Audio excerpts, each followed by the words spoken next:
Welcome back everyone. In this video, we are going to solve few question answers which may be difficult or doubtful for you to solve, and then we will continue with numericals. So first of all, see what is the question. Show the effect of force F in each of the following diagrams. This is our first diagram and this is our second diagram. A and B diagrams. In this diagram, what we can see here is a ball. Okay, force F is applied at the middle part of the body. So, what is the new condition? What is the change? Or there is no change? We have to write down about that. And here, this is pivoted point. We have to check in book.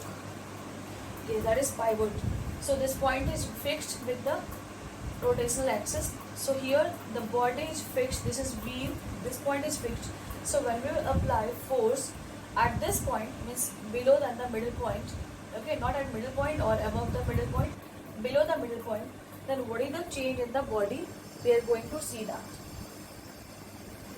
What I have written, as we apply force on the body, which is not fixed from the middle as the pivoted point, what will happen? It will move in the same direction. If we are pushing, it will move in that direction where we are pushing. If we are pulling, it will move back. So the same thing I have written here.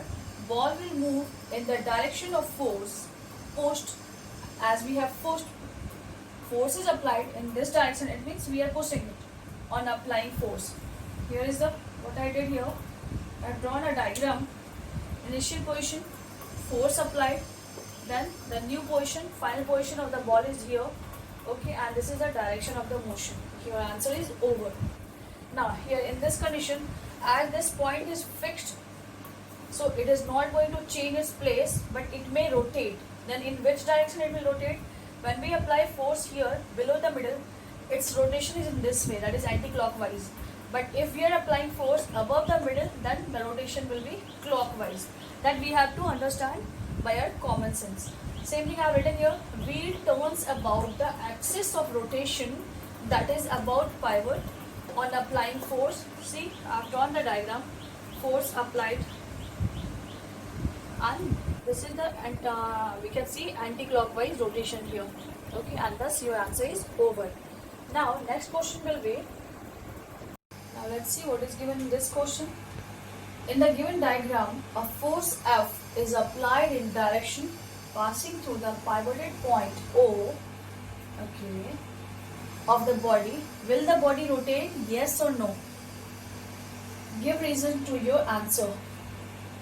See, in this condition, this is the body. It is pivoted here. It means this point is fixed, and force is applied perpendicular. Okay. Because this is we can't show you the 3D shape, so we have shown from this side. Actually, force is not from this side. It is perpendicular to the point O. So will it rotate? No. Why? Because distance between the force applied and the pivoted point is 0. Therefore, moment of force or turning effect is equals to 0. How it is possible? Let's see. No, the body will not rotate as force applied is in the direction passing through the pivoted point O of the body. It means force applied is perpendicular to the pivoted point. And what is the formula for turning effect? Turning effect is equals to what? Turning effect is equals to force into perpendicular force from the pivoted point. That is equals to F into 0, and overall it is equals to 0. Therefore, turning effect is 0. That's why you have written here, no, the body will not rotate. And our next question is, how does the atmospheric pressure changes with its altitude? So for that, what we'll do, first of all, we have drawn a graph.